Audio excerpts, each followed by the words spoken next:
Now I want to talk about the bane of all relationships, really the most difficult communication issue that we have to tackle, and that is defensiveness. Defensiveness is insidious in human communication. Once it crops up, it creates some pretty serious problems. So what is defensiveness? Defensiveness is what happens when we try to protect key parts of an image that we believe is being attacked. It's interesting that we often act defensively even when we think the criticism is justified. And I'll go a little farther than that and say we're probably more likely to be defensive when we think the criticism is true. So defensiveness is not just a response, it's an overreaction. Of course, if you're being attacked, you're going to need to defend yourself. If someone says, you stole my wallet, and you know you didn't steal their wallet, you're going to say, no, I didn't. That's not defensiveness. Defensiveness is when we jump automatically to our own defense, and we overreact in doing so. And often, we're doing this instead of dealing with the content of the criticism. But defensiveness, I guess I should have started with this, is almost always in response to a criticism or comments for improvement. Okay. I want to talk about how defensiveness looks in relationships, partly because we have all done these. You may even do them every day. I want you to start to recognize yourself behaving defensively. That's the whole point of this lesson. When we talk about each of these, I'm not necessarily teaching you how to communicate or how to be defensive, but I want you to start to listen for this defensive response in your own life. So what I'm going to do is go over the defensive responses. One thing I want to say before I move on about defensiveness is that we can often recognize it by tone of voice. You can tell someone's being defensive because they get that tone of voice and facial expression you'll all recognize. So what's that supposed to mean? What are you trying to say? Man, what's your problem? Hey, back off, man. You hear that tone in my voice. You can recognize defensiveness. Defensiveness in human communication is often reciprocal. Who can tell me what that means? Reciprocal. If one person gets defensive, the other person gets defensive. That's absolutely exactly true. And the problem with that is that's why defensiveness is such a problem, because one person starts talking with that tone of voice. The other person is very likely to say, well, why are you attacking me? You're the one with the problem. I'm not the one with the problem. And all of a sudden we get into what's called a defensive spiral.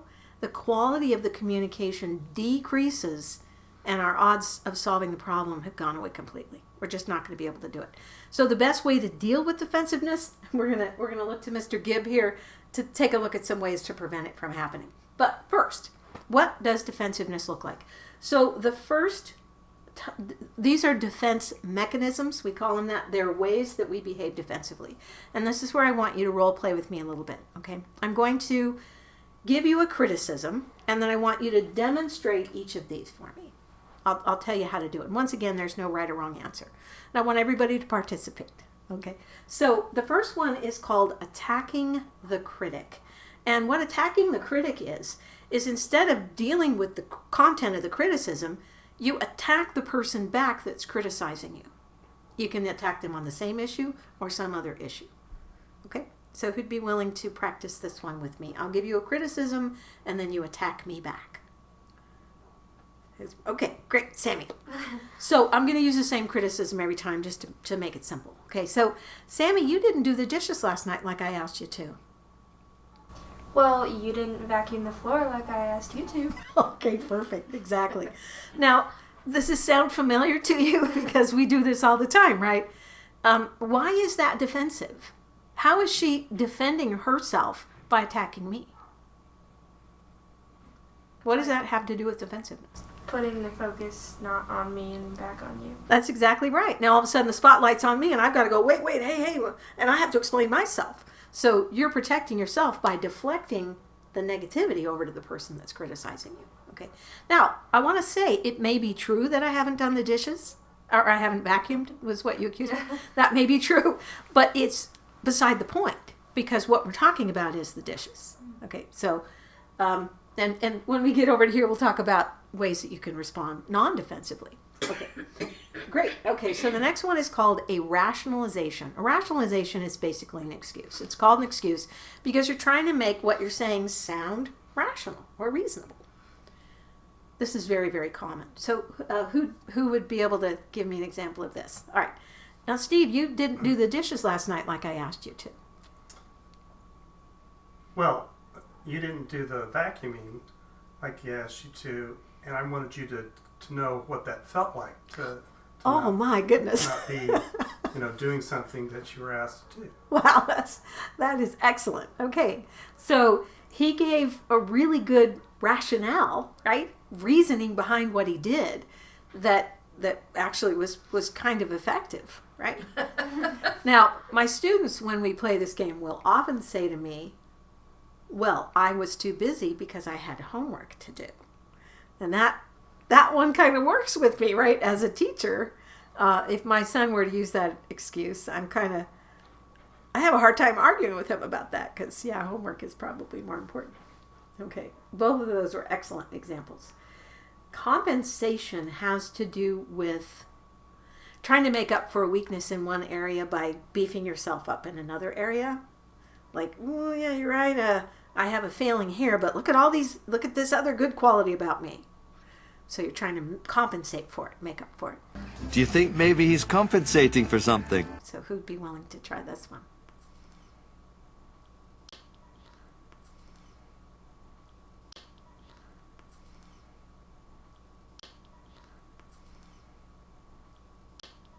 I know this is stressful, right? Okay, you're willing? Thank you. Thank you, Kendrick. All right, Kendrick, you didn't do the dishes last night like I asked you to. Well, I didn't do the dishes, but, did you see the yard? Oh. It's really pretty now. I cleaned up the yard. Great. And once again, this seems like a reasonable response because what we're saying is, well, look at this great thing I did. Shouldn't I bring that up? Well, there's nothing wrong with you pointing that out, but you have to first deal with the issue, which is, what's the issue? I didn't do the dishes. The dishes, yeah, I didn't do the dishes. Okay, great. Regression. What's to progress mean? What's progress? Move forward. To move forward. So to regress means Move backwards. to move backwards. So the way you're going to remember what regression means is to think about going back to being a child. I'm completely helpless. It wasn't my fault. So instead of saying I didn't do it, I couldn't do it, right? Instead of won't, it's can't. So you're going to play helpless. I've got one person left that hasn't played yet. Yes, I have to do this. Well, Heather, you didn't do the dishes last night like I asked you to. It's too hard, Mom. The water's too hot. Okay, very good. Exactly. It wasn't my fault. It's not my fault. I was exposed to Harry Potter. The water was too hot. I didn't want to hurt myself, or I had a cut on my finger, or I couldn't find the soap, or something like that. My favorite one is always I couldn't reach it. So my husband bought me a step stool, and then I didn't have that excuse anymore. Yeah. If you are not this tall, you may not ride the roller coaster. All right. Physical avoidance. I don't want anyone to demonstrate that for me, but we've all done this. You've all done this. Okay. So what happens is, you didn't do that thing you were supposed to do. And you know what time the person who asked you to do it is going to get home. So you get in your car and you go somewhere else. Or you, she's demonstrating that for us right now. Or you go into your room and close the door and turn the music up really loudly. Or, you've all done this one, you pretend to be asleep in order to avoid the confrontation. All right, that hits a little too close to home for some of us. So that's physical avoidance. Repression has to do with mentally blocking something out. Like, you can't remember it or it never happened. Okay, so who can demonstrate this one for me? Maybe. Okay. Heather, you didn't do the dishes last night like I asked you to. You didn't ask me to do the dishes. You sound so convincing that I'm starting to question myself, right?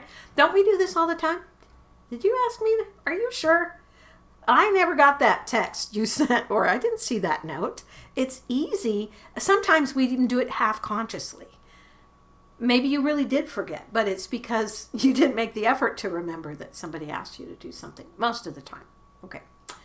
And displacement means really to I think there's one that I forgot to write on here. Yes, sorry about that. There's one additional one that I need to add. It's called apathy. This is the teenager trick, right? Apathy means you don't care or you're pretending not to care. Okay, so who can demonstrate this one for me? That's not hard. Maybe an actual teenager that we have in the room. All right, Sammy, you didn't do the dishes last night like I asked you to. Well, I didn't want to do the dishes last night, so I didn't. Because I don't care. Oh, that one's really good. Yeah. And what do you do? What do you say in that situation? That's a very difficult situation to be in, right? How do I respond to apathy? Whatever. Or just so, right? One of the things I can tell you is that, and maybe this helps a little, is that most of the time when people pretend they don't care, they actually do care. And as a parent, I can't really make my teenager care, but I can hold them accountable. So I do have a little bit of a tool that I can use there. If someone says, I didn't feel like it, or I don't care, I didn't do the dishes because I don't care. The only real tool I have is to say, well, if you don't do your chores, then you don't get X or Y privilege. You don't get to drive the car. You don't get to get your allowance that week, or whatever it is, whatever tool you have. Okay. Displacement has to do with taking your anger or frustration out on some uninvolved third party. You're venting your hostility on someone else. Stop protecting me. I'm a man. I can protect myself. This is misdirected anger, and I'm sorry. I don't mean to lash out at you. There's a lot coming up right now, all at once. Dad, go to hell. I'm taller than you. So instead of, let's say, there's a cartoon that was in a textbook that I used to use that illustrated this pretty well. The very first frame of the cartoon is a man being yelled at by his boss. You can tell he's in a suit and a tie and he's at work, and his boss has his finger in his face and he's got a lot of angry words coming out. And the man can't say anything back because why? Why can't he yell back at his boss? Get fired? He will get fired, yeah. Or certainly something bad could happen to him at work. So he just holds it in and he goes home and he's all angry and frustrated, and he takes that out on the first person he runs across at home, who is... Who? It's always the cat. Well, you're 3 frames ahead of me, but his wife is right. The first person, he comes home and she says, "Hi, dear, how was your day?" And he starts yelling because he's all angry and frustrated. Now, she knows why he's upset, and she doesn't want to upset him further. So now she's all angry and frustrated and upset. And so she takes it out on the next person she runs across, who in the third frame of the cartoon is her son, right? The child. And the poor kid can't yell back at his mom because it's his mom, right? So now he's all angry and frustrated. Who does he take it out on? The cat. Right, exactly. That's the last frame of the cartoon. Okay, so the best way to deal with defensiveness is to prevent it from occurring in the first place. But just want to take one step back. Remember, over the next week or so, I want you to pay attention to your communication behavior. I want you to notice yourself being defensive. Remember that we don't become amazing, great communicators immediately. When we know this, intellectually you can know it and still not act it out. But what I want you to start to do is become aware, listen to yourself, and see if you can catch yourself over the next week being defensive. I do this all the time. I think, I was just attacking the critic, or, oh no, that was displacement there. I was just doing that. So if you can start to become aware of that, then you're in a good place to start to correct it, to start to respond differently.